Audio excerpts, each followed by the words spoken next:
Before I start, I just want to say Jazakumullah khairan for Imam Shakir for inviting me here.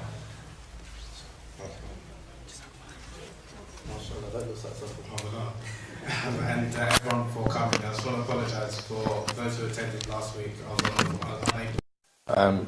You'll forgive me for coming and obviously me not coming. Before we start this talk, originally, as you know, we're supposed to be a 3 series, and unfortunately, obviously, because I couldn't come last week, it's going to be 2. So I'm going to try and, what I wanted to say last week, I'm going to combine that with what I want to say as well this week, so it's going to be a bit crammed, but I might speak a bit fast, so if I'm speaking a bit faster, because that's a bad habit that I've got, and anyone doesn't understand me, please raise your hand, and I'll slow down and, hopefully take a deep breath. But just because there's a lot to cover in such a short period of time, I think we've got 45 minutes. We'll have to try and be quick. The topic, the reason why I want to talk about, as Imam Shakir said, blackness in Islam, or the importance of understanding race, is because it's an issue which, unfortunately, within the Muslim community, there's an issue of racial discrimination, colour prejudice towards not only black people, but people of different complexions, but particularly towards people of African descent. And it's something that, unfortunately, many of our scholars and, da'is and things are not really addressing as much as probably many of us in the community would like it to be addressed. It's a pressing issue. It's an issue which a lot of us as Muslims, we like to talk about. We know that in Islam, Allah subhanahu wa ta'ala speaks of speaks of us being into nations and tribes in order for us to get to know one another. And the Prophet sallallahu alaihi wasallam, as we all know in the famous hadith, said there's no superiority over a white person over a black person, nor a black person over a white person, or an Arab over a non-Arab. Yet we still do find within the Muslim community, both within this country and abroad, racial discrimination, colour prejudice towards people particularly of dark complexion, which I do try and kind of explain in the book, which we'll go through, if not sometime later on today, hopefully next week inshallah. But before I start, I just wanted to talk about the reason why I think this topic is quite important is for 3 reasons. Firstly, because it's something which the Prophet ﷺ in his lifetime tried to address. The issue of racial discrimination, colour prejudice towards people of colour, not only against black people but anyone.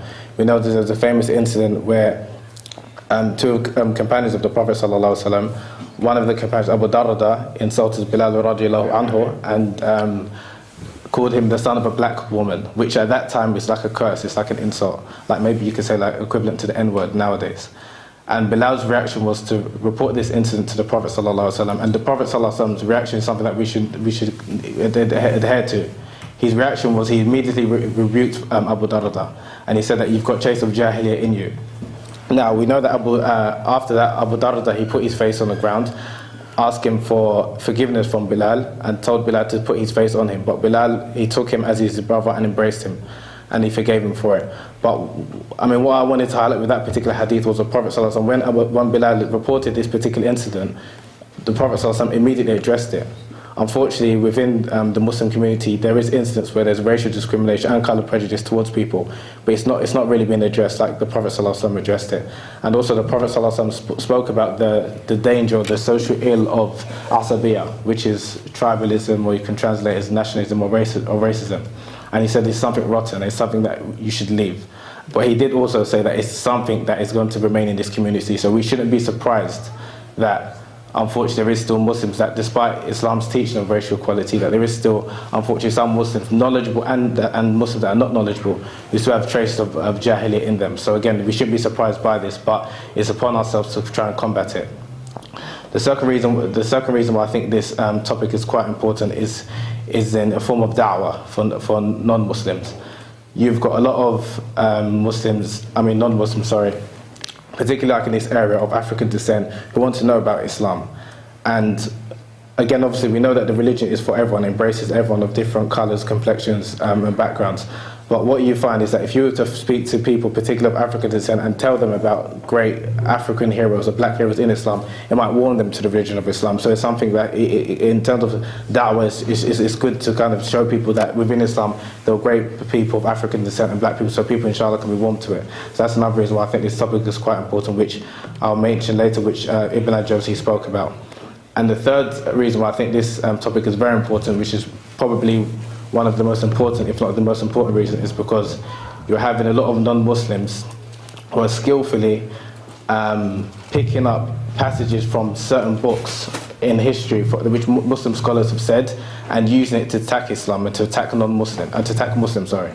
And they're using some quotes which unfortunately some writers and scholars have said about, black people and Africans, which is not in conformity with the teaching of Islam, and they're using to say this is a religion which oppresses black people. Similarly, we know that a lot of formerly Christians have left Christianity because of the slave trade and all of the injustice which was done to black people. You're finding black Muslims that's doing the same as well, or formerly black Muslims. I know of people personally who've left the religion because they've been misinformed, but in their eyes they've been informed about the true reality of this religion. And you find sects like Nation of Islam and others that are very skillful and operate in areas like this, who are coming to people who don't understand their religion, to Muslims who don't understand their religion, and they're saying, do you know that Islam oppresses black people? And they misquote a hadith of the Prophet ﷺ. And if you do not understand your religion, you can succumb to it. And if maybe you don't succumb to it, maybe maybe your child or maybe your friend can succumb to it. So it's important that we empower ourselves. Because if you empower yourself and you understand your religion, when someone like this comes to you, number one, you can first and foremost defend the religion, and secondly, you can educate them. Because some of these people, it's not that they've got malice in them that they want to speak bad about Islam, but they've got a misunderstanding about Islam. So it's important to clear up some of these misunderstandings for them, and also for us as well. So they're the three main reasons which I think this topic is quite important. We'll now get to the topic itself. What I'll try and do, I first want to try and explain the title of the book, or why I've called it Illuminating the Darkness. And because a couple of people have said to me, why have I used the term blacks and North Africans in Islam? Am I trying to cause division within the Muslim community? And that's definitely not what I'm trying to do. Or why have I highlighted, why am I speaking particularly about black people or Africans or North Africans? The reason is because, like I said earlier, I think this is an important issue, and especially the racial discrimination, colour prejudice, particularly towards people of dark complexion, is something that I think is more of a pressing issue than the racial discrimination towards people of other complexions. That's not to say it doesn't exist, but particularly towards people of dark complexion like black people, I think it's a pressing issue. That's why I'm mainly focusing on black people. Now, has anyone heard of Ibn al-Jawzi? Yeah, okay. He was a famous scholar, well-renowned scholar, and in his time, there were some Abyssinians. Abyssinians are modern-day East Africans, so Somalia, Ethiopia, Djibouti, that region. That's what that's who Abyssinian people are. Now, in his time in Iraq, there were some Abyssinian Muslims who came to him, and they started to complain about the darkness of their skin, and they felt as if them being black was like a curse from Allah subhanahu wa ta'ala. And these were Muslims. And it was something that, because of which, again, we'll talk about later on today and inshallah next week, because of some of the persecutions which happened towards them by other Muslims. Again, I'm not talking about non-Muslims, I'm talking within Islam, within the Muslim community.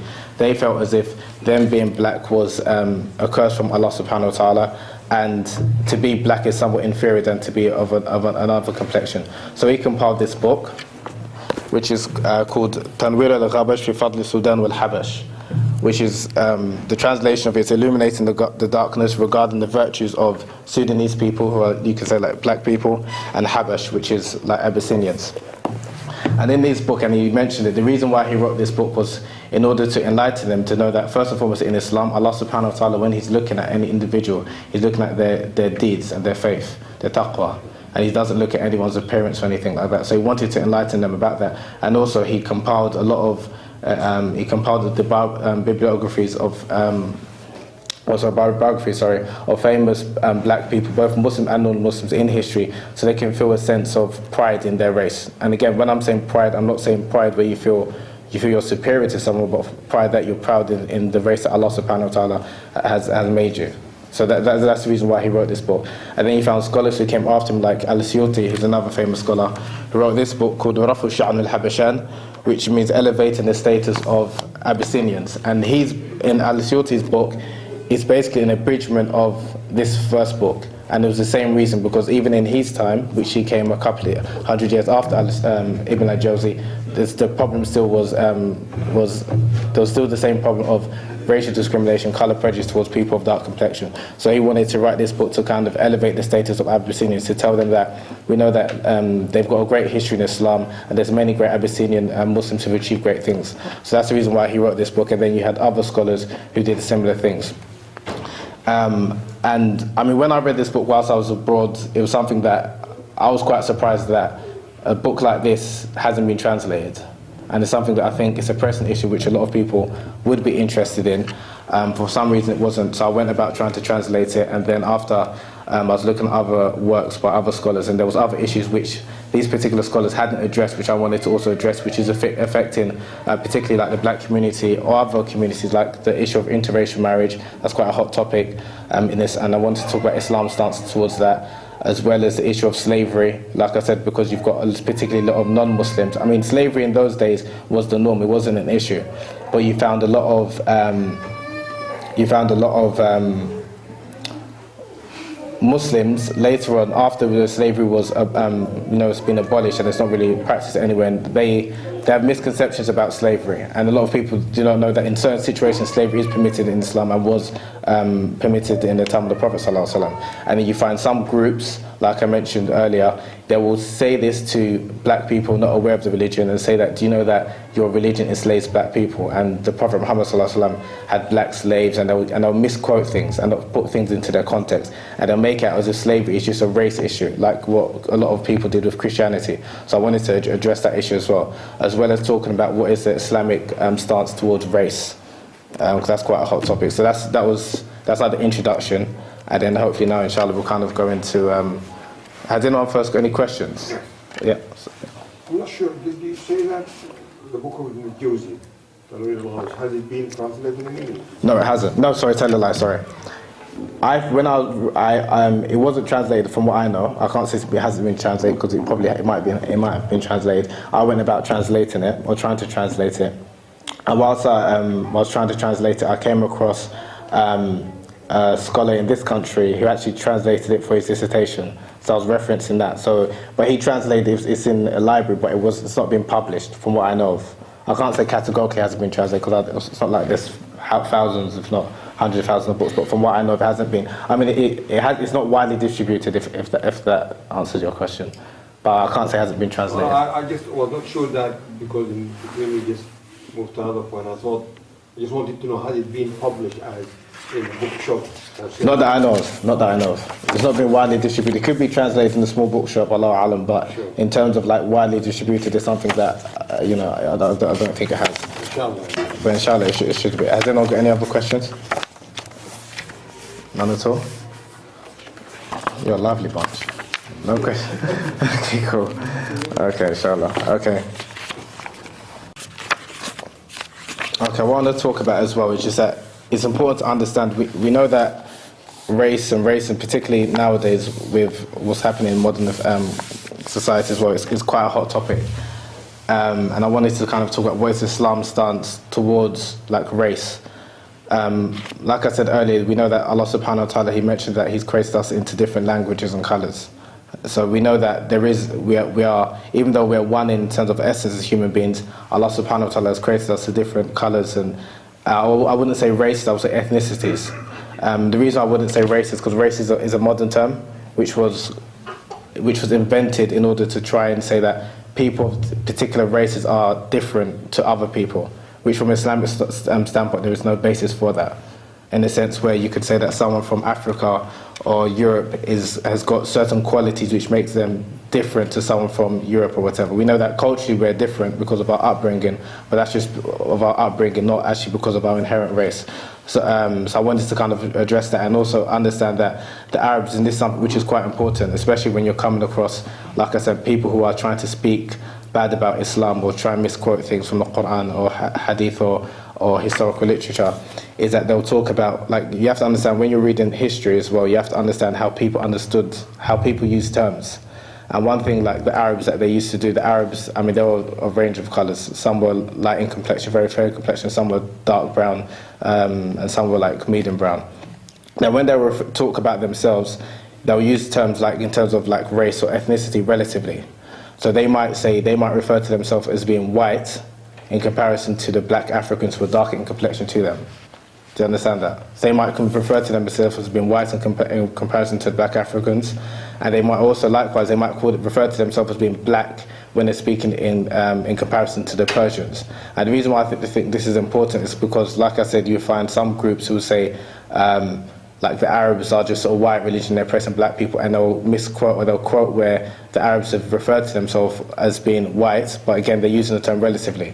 So one thing again, like I said, when they used to use the term, and the Prophet ﷺ and the early Muslims, when they use the terms like someone's being black, someone's being white, they use the term descriptively, not ethnically. So generally, nowadays, when we say someone is black, we mean that someone is generally from the African, originating from Africa. Someone's being white, meaning Caucasian. Whereas when they use the term descriptively. So they might say, refer to someone as being black, and this person could be a black Arab. As he's an Arab, he's not African, but he's of dark complexion. Likewise, when they use the term white, also when they even use the terms like al-Azhar, which is green, referring to again to some black people, and they use the term asmar, which is yellow. So again, these are, the only thing I want to illustrate with this particular point is that when they use the term like ethnic, use the terms like black, white, etc., they use the terms descriptively, not ethnically. Unlike nowadays, is everyone? I don't want to kind of go to, go above people's head, but the reason why I'm trying to emphasize this point is when you're reading hadiths or anything like that, you might read something because someone being black or whatever, and automatically you think the person's African. Does that make sense? And again, like I said, some people will misuse this to say, the Arabs are all African or something like that. So again, and they try to make like the religion is Afrocentric religion, that it's just about Africa, and it's not, it's for everyone. But again, when they're using the term, you have to understand how they use the terms. Some people are looking at me like I'm speaking like Dutch or something. That's why I'm a bit worried. Is it confusing? Sorry. I don't want. This is true. Sorry. What you're saying is true because obviously the other awful anecdotes when they used to call the Romans al-Azhar, and they claim to know in the ayah, which is Allah khidmat al-Sahaba. When one of the munafiqeen was hesitant to go and fight against the Romans, and his excuse was that he'll be tempted by the women of the, what they call it, the yellow people, the Romans. So yes, you're right. The Arab they describe people comparatively. So they call the Roman Bani Asfar, i.e. yellow. Yes, people. yes. Barakallahu fiik. I mean, sorry, what is confusing? Because I don't want to say something that, again. Because it's just, you're talking about race equality here. Right. I'm aware of what you're talking about. Yes. You're talking about hadith. Yes. But what we need to look at is that what's in the Quran and Surah. That's what. No. Yeah. The reason. Most important we need to discuss, or to ask. You are aware of you highlight issues. But what's in the Surah and the Quran? That's what's. Is a person, yeah. Exactly. The reason I'm speaking about the terms as a prelude to what I want to talk about the Quran and the Hadith, because we know that the Quran and the Hadith is in Arabic, and to access, obviously, to understand it, you need to understand that the classical Arabic was foresight, how the Arabs understood it, because not only the Arab. It's translation. I'm coming to that. That's the way you translation, because there are a lot of people that put translation different. I agree with you. I agree with you. This is where we need to focus in. Yes. When you're trying to say something, make sure what's being translated from one side to another side. Barakallahu fiik. I agree with you entirely, and what I'm trying to illustrate, the reason I'm talking about Arabic terms, how they understood it, because like you said with the translations, you find like you can use a term like aswad and translate it to black. But when someone reading it nowadays, they might understand when they read in black, they might automatically think of like a black African. Does that make sense? That is down to the education. Exactly, this is what we're trying to do. Yeah, so that's why I'm saying that whether we like or not, when we read something, generally we read it until how we understand things, even with Quran and Hadith.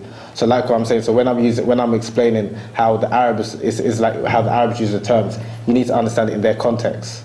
Does that make sense? Yes, that's why I'm using it as a prelude before, because if I start quoting hadiths and people don't understand how the Arabs and how the Muslims understood these terms, they might misunderstand that. Does that make sense? That's why again, just because you need to. The way I'm trying to say is that they are history. Right. And the history is to do with when the da'wah come in, you need to explain to them da'wah when it's been launched to the whole Africa, to the North Europe. Yes. That's something other people they need to be aware. You know what I mean? Because when the Islam come in, Islam is coming not only for Africa. Of course. And that's how we go through. And I'm a Habashi myself, and I'm Arab. But I don't know where, this is where it is complicated. Well, why is it complicated if you don't mind me asking? Because I'm just saying, because you're talking about Arab Africa. Right. And this is where there are history, Yes. which a lot of people, they are not aware of it. Yeah. And it would be great to just give us some knowledge about the history of the Islam. Yes. When it's gone to Africa first. Okay. Then how people... how they embrace Islam and what happened after. Yeah, okay, Yes. Barakallahu. Okay, no, I appreciate that. Has anyone got any other questions or comments before we go into... None? Okay, alhamdulillah. Now, Jazakallah khair for your comments. I sincerely appreciate that. Now, like what the brother said, in terms of now understanding the history, now we've got a prelude or understanding of like the background of terms. We know that the Prophet ﷺ, Abyssinia, Africa, was the first place of migration. And we know the Prophet ﷺ, he told some of his companions to seek refuge with the Negus, Najashi. So even like looking at the status of Africa in Islam, we know that Africa or Abyssinia has got a nobled place or elevated place in Islamic history, because the Prophet ﷺ, he wouldn't have advised his companions to stay there, and he called it, and he said that the place is it's a safe place. And even at the we know that Najashi later on embraced Islam, but even at the time he was a Christian, the Prophet ﷺ spoke well of him because he was a man of justice. So we know that in terms of, again, understanding the status of African Islam or Black Africa, we know that Africa's got a noble status in Islam because that was the first place of migration. Now what you find, I'm not really going to go into too much in terms of what happened in Abyssinia, because I think a lot of people are aware of it. What I want to talk about is what happened after, particularly after the time of the Prophet ﷺ, because a lot of us are aware that, like I said, in Islam doesn't teach racial equality, but it's important to understand after the death of the Prophet ﷺ, how we got into the state we're in today. Do you understand? Because it's no point in me kind of saying things which I think a lot of us are kind of aware of. Now what you found was that, again, we know during the time of the Prophet ﷺ, more or less racial discrimination was eradicated from society, and that happened from his time until the time of the rightly guided caliphs. Now not long after the time of the rightly guided caliphs, when the Muslims started to go to other parts of the world and they started to conquer other parts of the world, a sense of Arab superiority started to develop among some of the Muslims, where some of the Muslims started to feel as if their victories was because of their Arabness. It wasn't because of the religion of Islam. And we know that the famous narration of Umar bin Khattab, when he said that in terms of like izzah or like honor, it only comes from Islam. And he said that before Islam, the Arabs were the base people.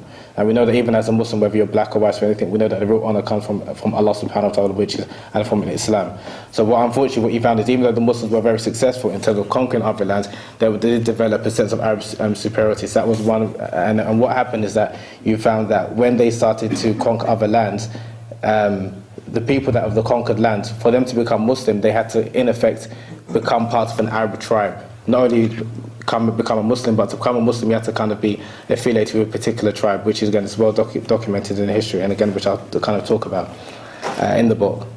And another issue, then what else you had was obviously we had Muslims from other different traditions coming into Islam, and they brought with them the other traditions and the other learned history, and there's some of their preconceptions about certain things.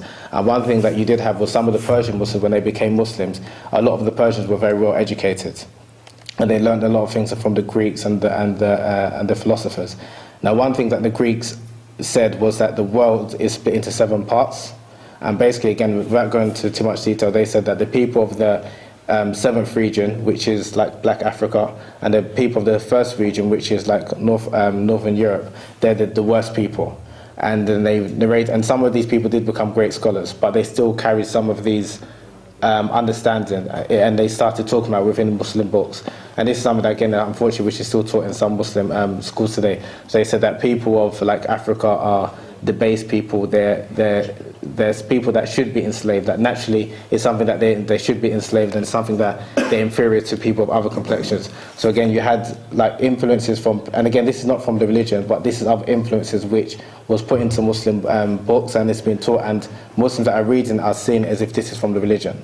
Again, so like I said, you had the Arab superiority, which was the first kind of thing, which then you had people starting to think that Arab is superior to non-Arabs, are inferior to Arabs, despite the Prophet clearly said there's no superiority of an Arab and non-Arab. And then another issue which happened was when you had people like Persians, when they came into the religion, they start taking from traditions of the Greeks and their theory about people of different parts of the world are somewhat inferior to others. Again, this is not from Islam. And another issue is the Israeliyat. Is anyone aware of the Israeliyat, what they are? The Israeliyat is apocryphal traditions of they're like stories which is from like the biblical, it's like from the Bible, where you had stories. We know that obviously Allah subhanahu wa ta'ala speaks about the prophets. There's about 25 that Allah mentions it in the Quran, but we know there was many more prophets. Like there's this tradition that says that there was 124,000 roughly. But what you had was that when the Muslims, like the companions and the Prophet sallallahu alaihi wasallam, he didn't forbade it. He didn't forbade it, but he said that you can narrate from the Jews and the Christians, but don't believe it like 100%, and in the same sense, you can't disregard it. And the reason why is because there might be some truth in it, unless you find the Israelite tradition, a tradition which is from like the Jews and the Christians, which is clearly contradicts a statement, a verse from the Quran or a hadith from the Prophet sallallahu alaihi wasallam. Of course, you can reject that. Do you understand? Of course you can reject that. So of course if you see in a passage from the Bible that says that Isa alayhi salam is the son of Allah, we know that straight away that's incorrect. But any other stories like there are apocryphal stories about prophets which Allah subhanahu wa ta'ala didn't mention explicitly in the Quran, or the Prophet sallallahu alaihi wasallam didn't actually state, they're stories which they come under like, it's not definite you believe in it, but you definitely the same way you can't disregard it because it could be true. And one of these traditions, which is quite important to this particular topic, is the curse of Ham story.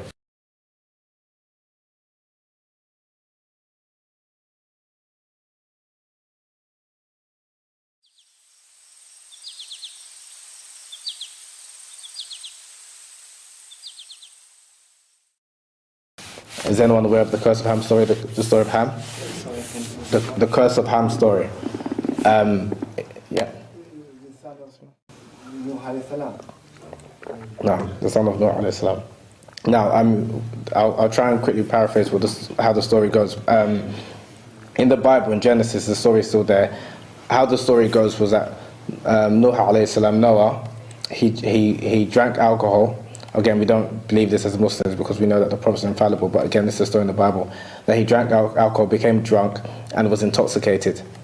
Now, he had 3 sons, one called Sam, one called Ham, and one called Yarith. These are his 3 sons according to the Bible. We know that, again, I'm saying the biblical tradition, we know that Allah subhanahu wa ta'ala speaks of one of his sons, but again, I'm just talking about the biblical tradition first before I come to what the Muslim says.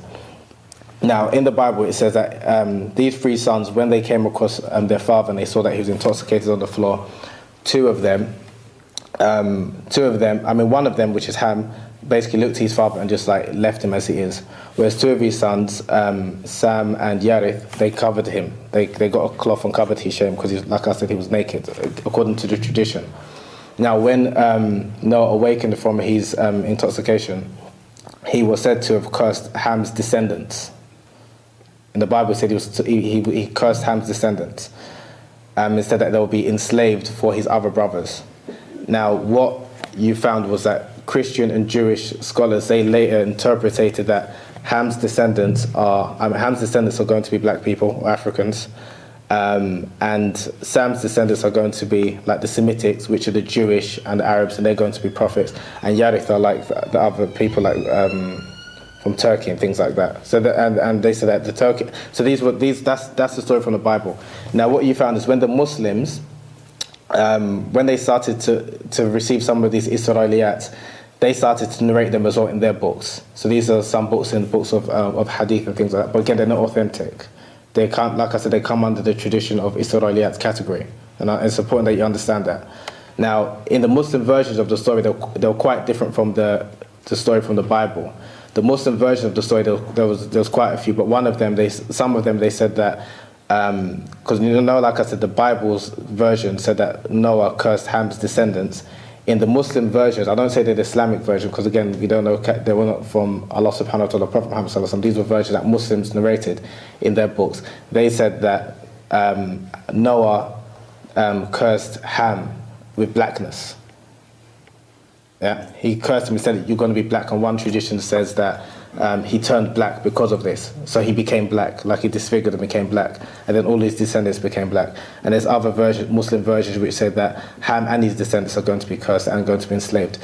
Now what you found was because of this tradition, this story, which is in a lot of Muslim works, a lot of later scholars and Muslims took this to be as if this is from Islam, like this is from Allah subhanahu wa ta'ala and the Prophet Muhammad sallallahu alaihi wasallam. And they, some of them unfortunately use this to justify the reason why black people are seen as in an inferior position. And this is something that's still taught in some schools. And it's something that is still in some books. So again, the reason why I try to give the background and to illustrate this so you understand where it came from. Do you understand? Because if you just read this story and it's in some, well-recognized books and it's narrated by recognized scholars, you might automatically think that because a particular scholar said this, then this must be from the Prophet sallallahu alaihi wasallam. So that's why I'm trying to take you back for you to go forward. This is very important. If I just said, this story is not from Islam, who am I to say that? Do you understand?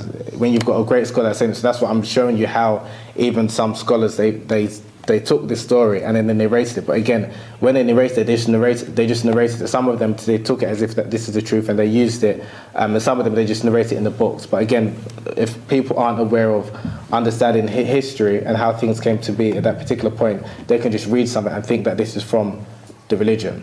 And again, like I said, you'll find a lot of non-Muslims that are using this Curse of Ham story to explain why black people are quote-unquote inferior in Islam. So does everyone understand that? Okay, now, so yeah. Yes. Can we say that when you talk about the Israeliyat, because for all of us just sitting here talking about the Bible, which probably you said that, but most of, again, the story which is called Israeliyat, which came also from the Torah and the Talmud, which we know that they have been modified by them. Yes. That's why they are Dali. Yes. Because they change a lot of it. So it's not only the Bible, which is, we know, the Christian people who hold to the Bible, but also some of the Israeliyat came from the Torah and the Talmud, which is being written by their, more or less, the priests of the Jews.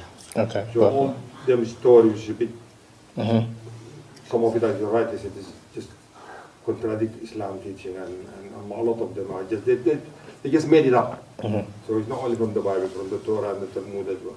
Okay, barakallahu. Just for the benefit of anyone who didn't hear, as well as the sisters, the Sheikh pointed out, by Israeliyat, it's not just the biblical stories, it's stories from the Talmud and the Torah. So that's from the Jews and the Christians. Does everyone get that?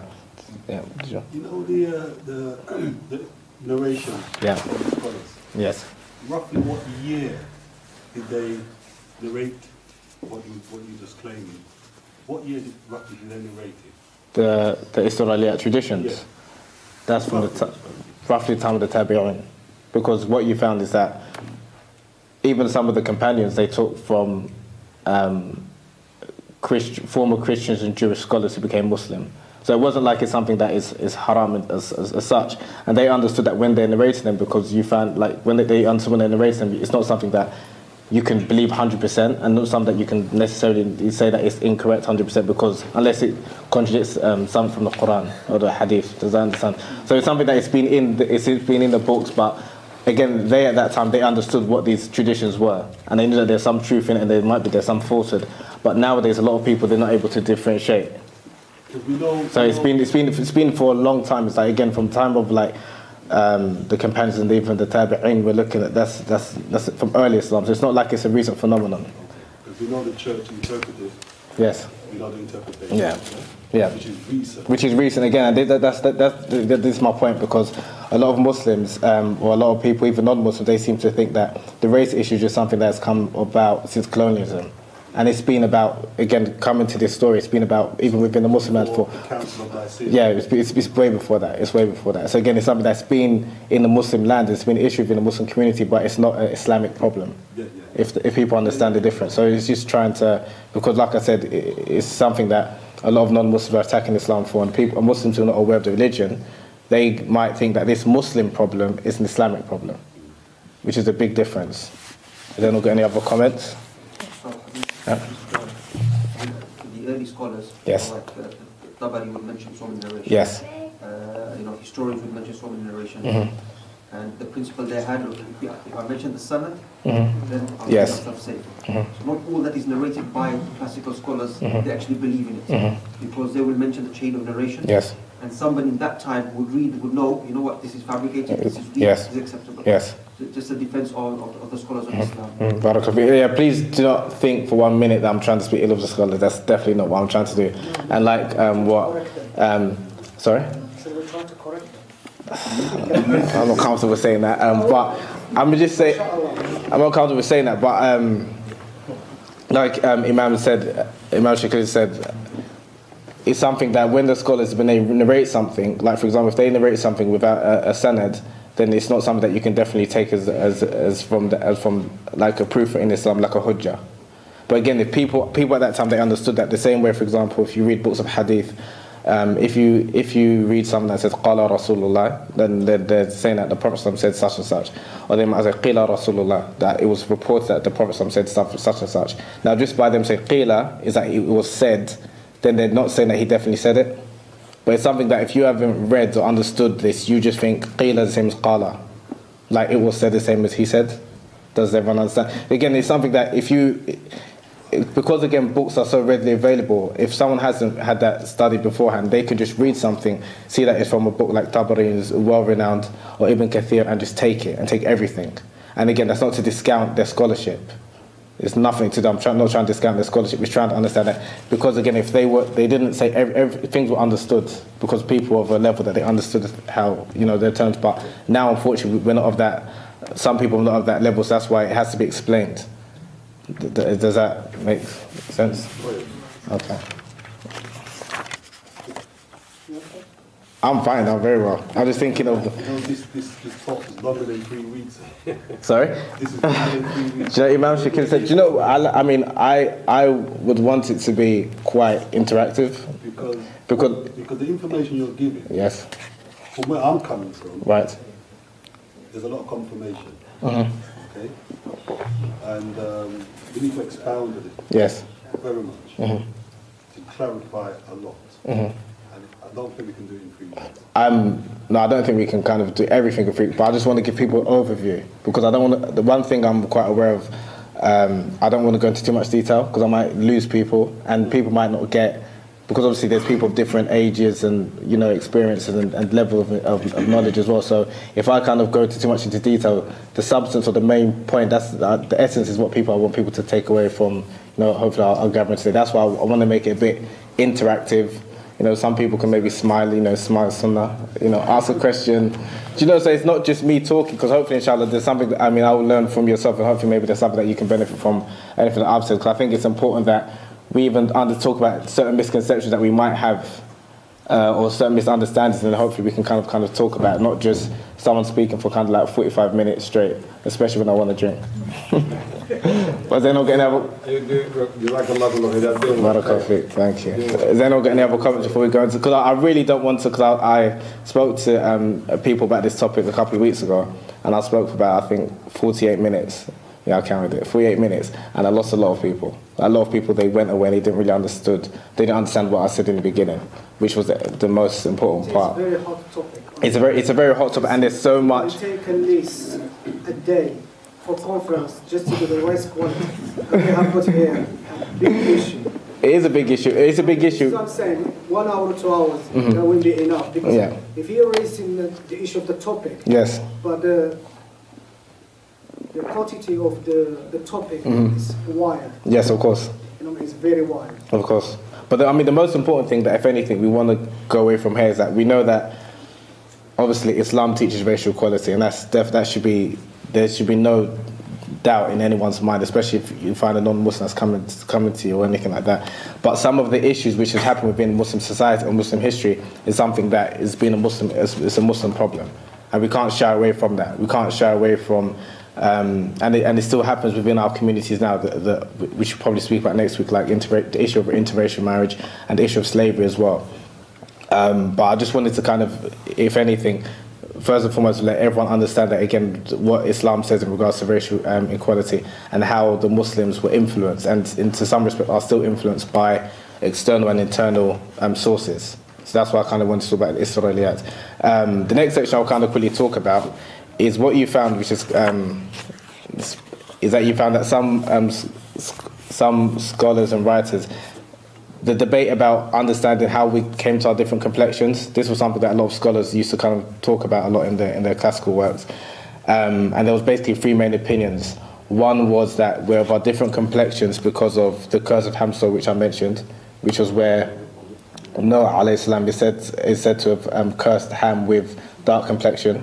That was something that a lot of scholars, recognizable scholars, actually quoted. That's the reason why people of various complexions. It's because, like black people, whatever, are cursed by the curse of Ham. Another theory was, or another opinion, was the environmental determinism theory, which is basically we're of our different complexions because of the sun or the environment that we're living in. So people in the tropics over a period of time became dark in complexion because of the sun and things like that. Then the third opinion, which inshallah is the correct opinion, is the opinion which Ibn al-Jawzi and al-Suyuti narrates in their book, and which is confirmed by authentic hadith of the Prophet ﷺ, is that with our various complexions because of there's a narration that says that when Adam alayhi salam was created, the type of mud he was created was of different forms. So there's some that was like dark, and that's what that has an impact in terms of our character as well, our disposition. Like some was dark, some was soft, and some was of various colors. And because of that, that's how we came to be of our various complexions. So inshallah, that's the correct opinion. So that's another issue which kind of the scholars kind of debated upon, that how did we become of our various kind of complexions. So they're the three main theories. So where's that narration? Sorry? Where's that narration? Where is it? Where can you find it? Where can you find it? I can give you the exact source. It's in Tirmidhi, it's in Ibn Hibban, and it's in Abu Dawud. I'll give you the actual numbers or later if you want, inshallah. I can actually read, if you want, I can quickly read the narration, again in English, a rough translation. It says, Abu Musa al-Ash'ari reported that the Prophet ﷺ said, Allah subhanahu wa ta'ala created Adam from a handful of the earth. The children of the earth were brought forth according to the type of earth from which they were created. Some of a reddish complexion, some fair and others black and in between. Some are easy-natured and some rough, and some are foul, whilst others are good. So that's like the hadith which kind of explains why we have a various complexion. How are we for time? Okay. Has anyone got any other? Because again, I like to make this. Just one thing about right. Sorry. I kind of remember when I picked this up. I heard somewhere that Adam, the word Adam itself, yes, it is translated into black in Arabic. Yes, that's a good point. So is that a reflection of that he was black, or is that just some cases? Yeah, I mean that's something I also talk about. Barakallahu actually for raising that. The meaning Adam is from the word Adama, and then again going in, if you look at Arabic like dictionaries like Lisan al-Arab, it does talk about that Adam is like dark means dark, something that's dark or mud. Now some scholars took from this that Adam possibly was dark in complexion or black and things like that. Now whether he was or he wasn't, Allahu A'lam. I mean, and that doesn't, if he wasn't dark in complexion, doesn't mean we should feel somewhat more connected to him, or because he's my father the same way he's the same father as someone that's white and white. But that's something that it was spoken about, and people do debate, and the scholars that do debate upon whether Adam alayhi salam was black or not, or like dark in complexion, and also where he resided on earth, because there's a tradition which says that he descended in India. There's another some scholars that say he was an African. There's this tradition, I'm not sure if the hadith is actually authentic, that says in Mecca as well. So there is difference of opinion in terms of where he resided and what his actual complexion was. But in terms of us as Muslims, I mean, we shouldn't feel as if we're more affiliated because he was like similar complexion to us. But it's something that scholars did debate upon, like whether he was dark in complexion, and they came to that. The scholars that thought came to that conclusion because Adam is derived from the word Adama, which means like something that's a mud which is like dark in complexion. Well, alam if he was as well. And in the Quran, Allah subhanahu wa ta'ala speaks about us created from earth that's dark in complexion as well. So that's where they take that from. Yeah. The reason I said that is not to, like you said, to have any. It's what you said is completely right, which is not to have any pride or anything. Right. Yes. Like that to be more religious thing, but that in itself defeats the Israeliyat, which says that Yeah. No, that's a very good point. That's a very good point. No, that's But no. obviously that's not confirmed. But That's a very good point. if that is the truth, then it defeats every argument. That's a very good point, Brother Clever. That's a very good point. Yes. Wa alaikum salam wa rahmatullah. What's the opinion that you mentioned? That Yes. different ones? Yes. So, like, is there any emphasis on that in terms of like the children that came from Adam, like the one black, one white, mixed race, etc.? Or I haven't read anything that actually says. I mean, there's a tradition which says that Adam and Hawa's children came in pairs, like boy, girl, and then what happened? Like in terms of marriage, the first set of twins would marry the boy of the first set of twins will marry a girl from like the second set of twins. Not even though they were like technically brothers and sisters, but that's how it was then. But I haven't come. Excuse me. I haven't come across anything that actually says what actual complexions they was. But so I mean, Allah Alam, I don't know if it like, yeah, Allah Alam, I don't know about that. Is it okay? Sorry. I mean, I've come across like non-Muslims who are Yes. like nationalists, and they make a claim that ayah in itself, Yes. about Adam being created from mud, Yes. indicate that all people was of a darker pigmentation in the beginning, Mhm. but it became lighter Yes. later on. Yes. Also, as well, I was watching a BBC documentary a little while ago where they discovered they're saying that all humans of the world have a gene that everyone can be traced back to a gene in Ethiopia. Yes. In a small village there, and no matter what race they are, they have this gene. Yes. So I don't know how accurate that information was, but we don't have nothing like that. We have, I mean, all the evidence we can use in Islam to support that is basically that verse saying Adam was created from mud, and we all are offspring from Adam. Right. So I don't know if... I mean, I don't know. I mean, I've heard things like that, and again, it's something which, unfortunately, I think you find even black Muslims do kind of fall into and kind of want to take it that, you know, the first people was black. And I mean, whether they was or not, Allah Alam, and why it shouldn't really make it any difference. It shouldn't make any difference. The same way the Prophet ﷺ is my prophet, the same way is the same way as the prophet of an Arab or of a white Englishman. I don't have any claim to him that he's closer to me than someone that is like a white English person. Do you understand? I'm getting that, but and it's something which, again, even with this topic, it's quite sensitive because you have to be very careful how you deal with it, because some people, they might take it that, you know, like you said, that the first people were African. I mean, if the first people was African, so what? No, I mean, and I don't mean to say that in like, if they were African, they're African. But them being African is not going to get them any closer to paradise than anyone else, if that makes sense. Or Often, if you're often being told yeah. African people are inferior. No, I agree with you. We discovered that. Yes, no, I agree with you. No, I agree with you. The first people. Yes. Hold on a second. No, I agree, and this is one of the reasons which, like I mentioned, Ibn al-Jawzi wrote his book, and why I wanted to kind of talk about this topic is because where we see in both, unfortunately, the Muslim society and non-Muslim societies, black people, particularly Africans, are put down as soon as it's something inferior. So when, like, for example, I want to, or even like scholars are talking about the status of black people who've achieved great things, it's so people who feel that they're inferior wouldn't feel that. So I like it. I think it's very important. I'm not trying to say that. I think that's why, again, I'm trying to highlight it and talk about, like we'll talk about inshallah next week, many people, black people and people of African descent who've achieved great things. So people of African heritage wouldn't feel as if they're somewhat inferior. Because again, you need to, sometimes it's good to see people who like look like you've done great things. But yeah. Islam way about the truth. Yes.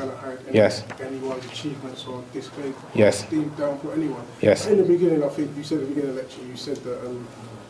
I think I got from it. He was just trying to explain how Arabs understood certain terms. When Yes. they referred to certain things, there wasn't.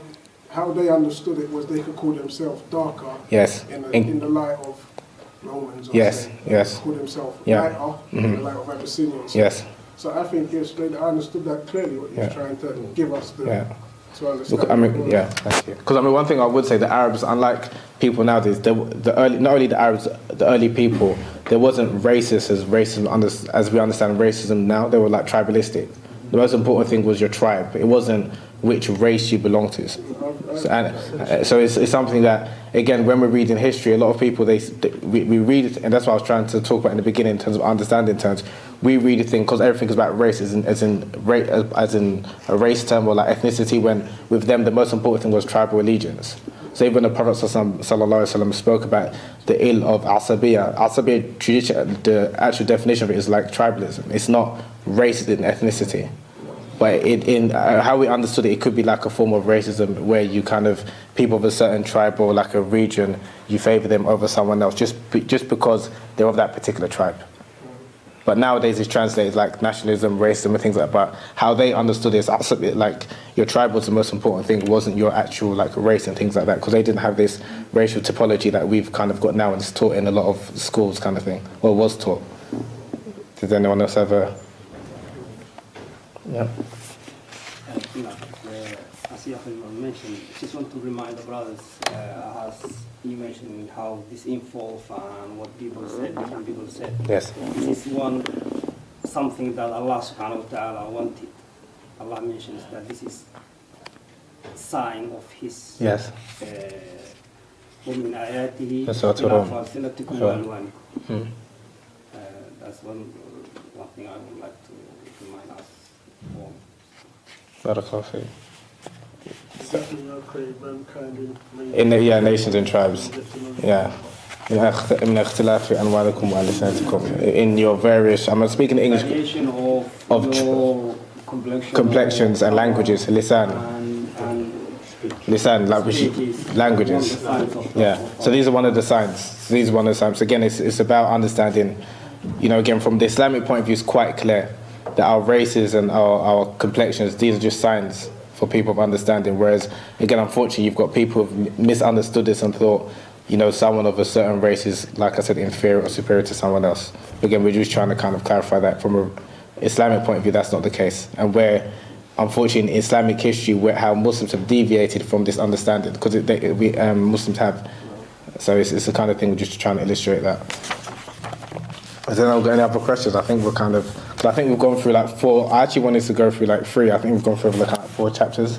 And I think it's a thing where, like I said, I don't really want to kind of go over, like say too much, that even though you might be absorbing it, in terms of actually taking it in, hopefully you go away with it, I think it'll be more or less, I think we'll probably go for like more questions. Because I really want to make it interactive, because I want to see like where people's minds at.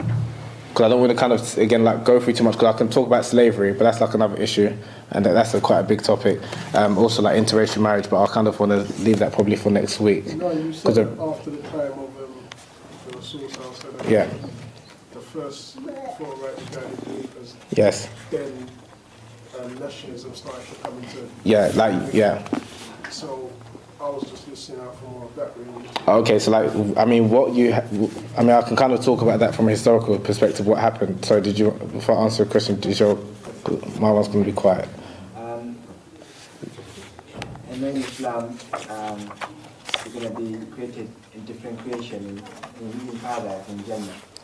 So someone told me that basically in Jannah we're going to be all white. Is that true?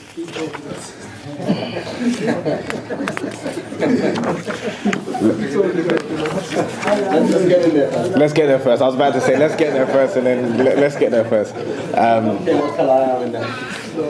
Let's get there first, inshallah. But yeah, I mean, just coming to your question, or like asking for more information regards what happened after the time of the caliphs. What you found is, like I said, there was Arab superiority which developed amongst some Arabs, and also you found what happened was like a lot of the Muslims, like from like Iraq and things like that, they were enslaved when they started capturing like people from Africa. Like when I mean Africa, I mean like West Africa. They were enslaving a lot of like black Africans, and then you had a lot of black Africans, particularly from a tribe called Zanj. They were enslaved and they were taken to like the Muslim lands, and some of them became Muslims and some of them remained non-Muslim. And particularly amongst the ones that became Muslims, they because they knew that in terms of obviously the religion doesn't teach racial equality. A rebellion started, which is called the Zanj rebellion, which is like probably one of the first slave rebellions outside African diaspora, where you had a lot of black Africans who rose and they fought against their oppressors.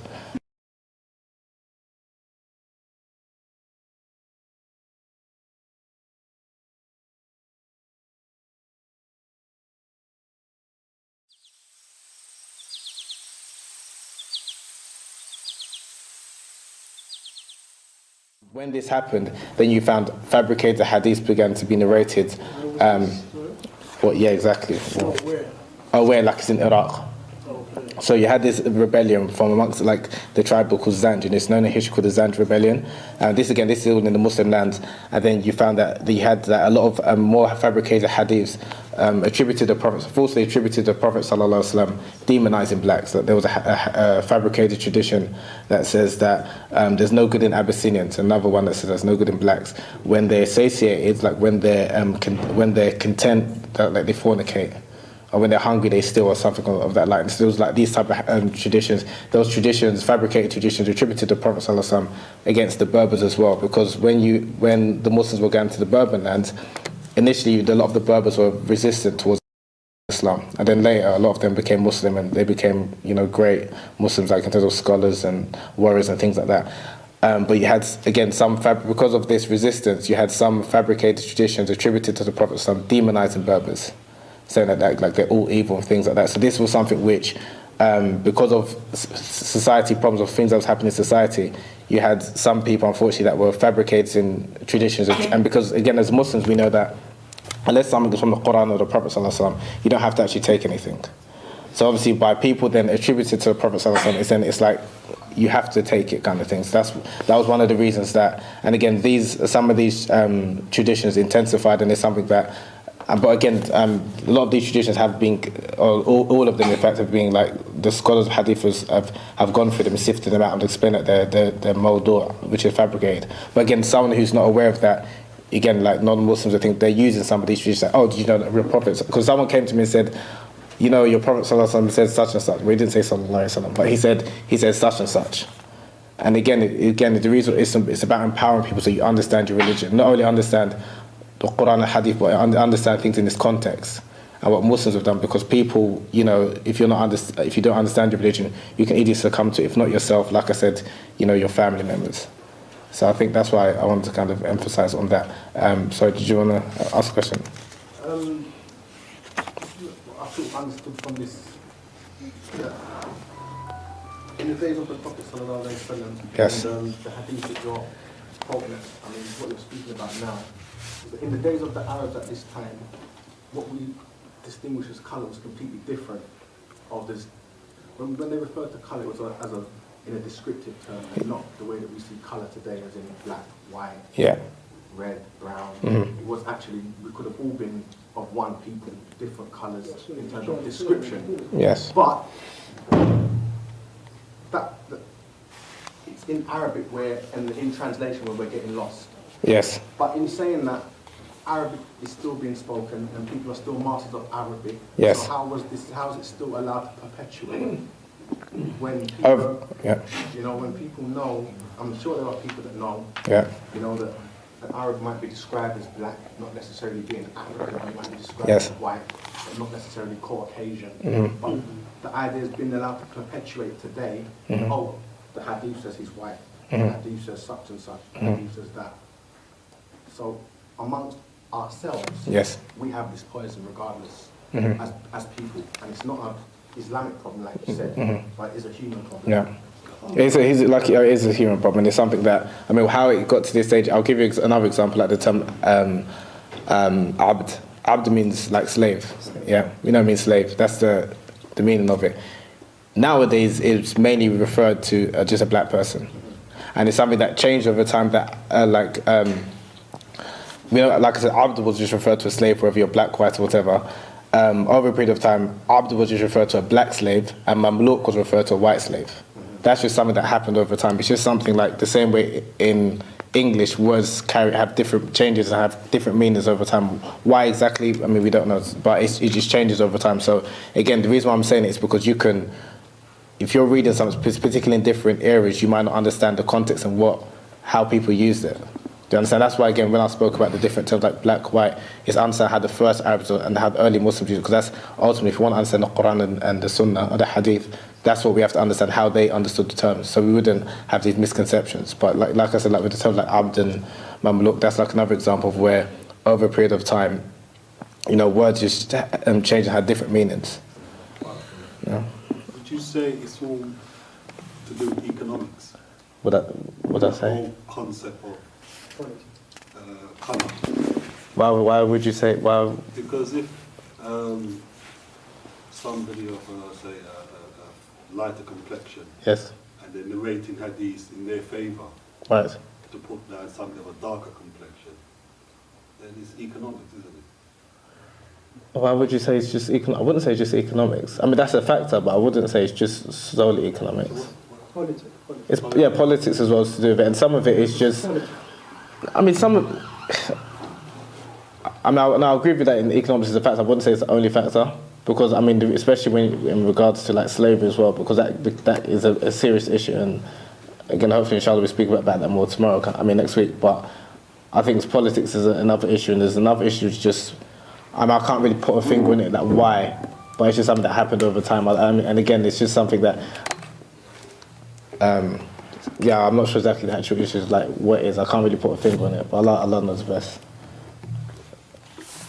And is it because it's Saturday that everyone's kind of like... We have plenty of questions. No, I know, seriously, because I really like when it's kind of back and forth and it's not just one way kind of thing, because I think we've kind of gone through quite a bit. I can go into more, but again, without kind of like losing people. In the mid-90s, Yes.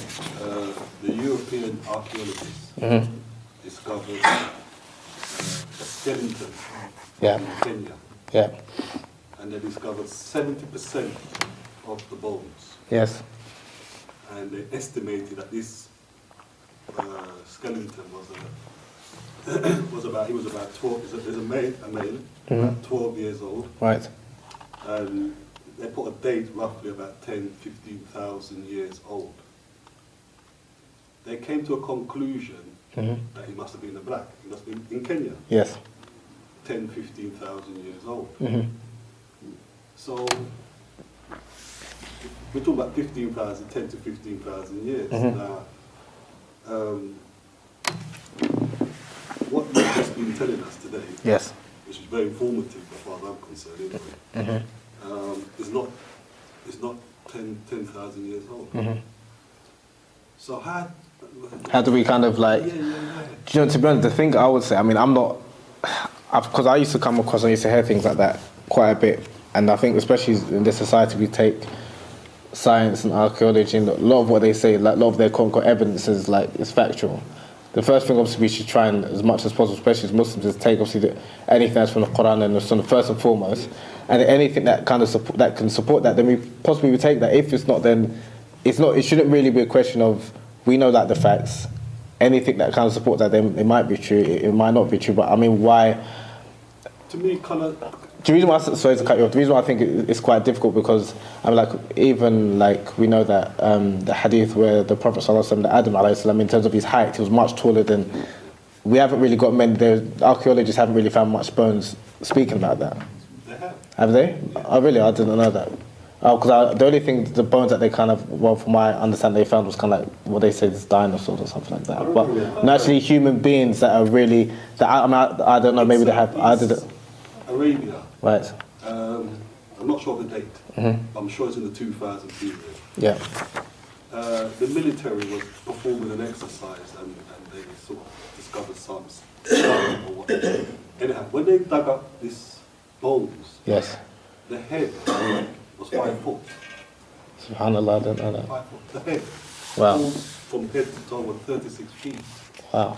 These are factual. Oh, I didn't know that. I didn't know, mashallah. You know, this is why I say it's economics, because the fact is there. Yes. As to who is who and what, you know, but we know racism is a disease Yes. of the heart. Yes. You see, there's only one race, which is the human race. And through the human race we have different shades. Yes. So, and we know that the first races, some say, was Iblis. Yes. And so racism is of that nature. Yes. You see, so as Muslims, we shouldn't have a problem. Yes, with it, of course. Most We definitely. don't have a problem. But I have. You mentioned it's very important in terms of evidence, whether it be science, whether it be archaeology. All of that has to be under Kitab and Sunnah. The book and Sunnah must decide. Yes. And if it contradicts, then it's wrong. Rejected. Yeah, and if it's supporting, then we accept it. And if it's neither here or there, then we can't accept or reject. Quran and Sunnah above everything. And the other principle is that in terms of Quran and Sunnah, as Ustad Habeeb mentioned, it's against racism totally. And that's when early Muslims, we talk about the time of the Prophet and Sahaba and Tabi'een, there wasn't existence as it became in later times. So that's quite important to understand. That's why we need to go back to those sources and that time and establish that. Thirdly, the book that Ustad Habeeb has written, a lot of the questions that you're asking are answered in the book. Yeah, in terms of definitions. That's why even the title, it was very difficult for me to find the title because it's not really history, as you can see. The definition of terms of black, of color, of race, of ethnicity. So, the title we agreed was blackness. But I think if you go through the book, inshallah, a lot of questions will be answered, inshallah. And inshallah, outside, there's some copies that Ustad Habeeb has. So, brothers, please try and purchase it, inshallah. Inshallah. Any other questions? I just want to ask a question. I think, okay. Yeah. Last question. Where are you from, Paul? Originally, Nigeria. You're welcome. We're all Muslims, brother. We're Muslims. Just the point of the race, I just want to find out exactly where. Shukran. Okay, I think that was the last. Oh, sorry. One more question. I don't know. The kind of advice you can what kind of advice you can give to us, because it seems the issue of racism is something that's very paramount within our community. Yes. Like, for example, most of the places if I go to maybe conferences, even when I was in university. So this question, most of these Asian students, they always come to me and say, so are you a revert? Yeah, I get that. And anywhere they see black practicing, are you a revert? Yeah. You tell them that you are born as a Muslim. Say, how? Yeah. Something that's very common wherever you go. So, and they need to be educated. It's education. I mean, you just said it's education. They just don't know anything about it. I think you just said, I think you answered the question. So it's education. They need to be educated, and it's something which, I used to get that, and I do get that quite a lot.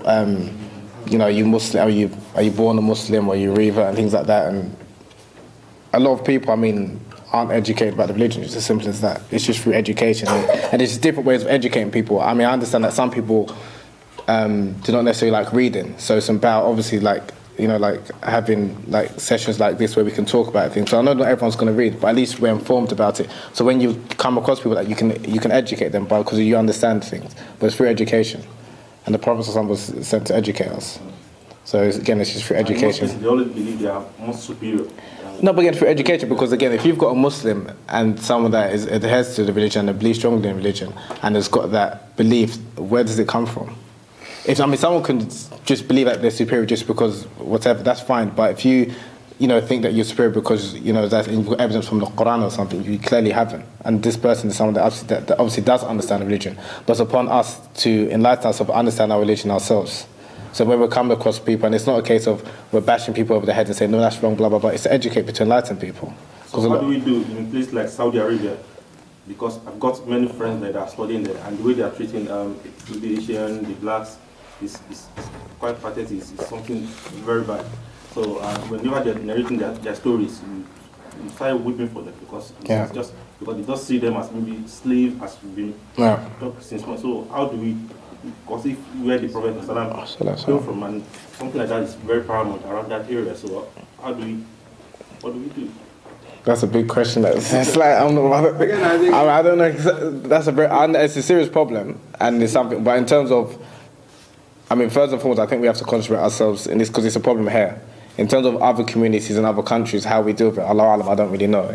I don't know. But the one thing you don't want, because this is one of the reasons why I compiled this book as well, was that whilst I was abroad, I had some of my relatives, some of the young, I'm sure anyone who's been to some Muslim countries, you get abused that you don't get abused in this country. Like people be saying chocolata, yeah, Abu Aswad and things like that. And it's a thing where I knew of people that were young in age that they were victimized and they were terrorized, saying, oh, black boy, or this, that and the other. And when we went to inform the actual imam is well respected, he just laughed and said, it's fine, it's just kids playing. Now again, a child developing this inferiority complex is a serious thing. And to someone, and especially when they start to think that, you know, this is what, you know, I'm somewhat inferior and this is something that Allah's despised me, you know, something like that and things like that. It's something that can affect their religion. So it's paramount that first and foremost we educate ourselves, empower ourselves, because you can't really do too much for other people. But if you know yourself, like there's a saying that I really like, that no one can make you inferior without your consent. And if you know that you're not inferior to someone else, no matter what someone says, it's not going to bother you.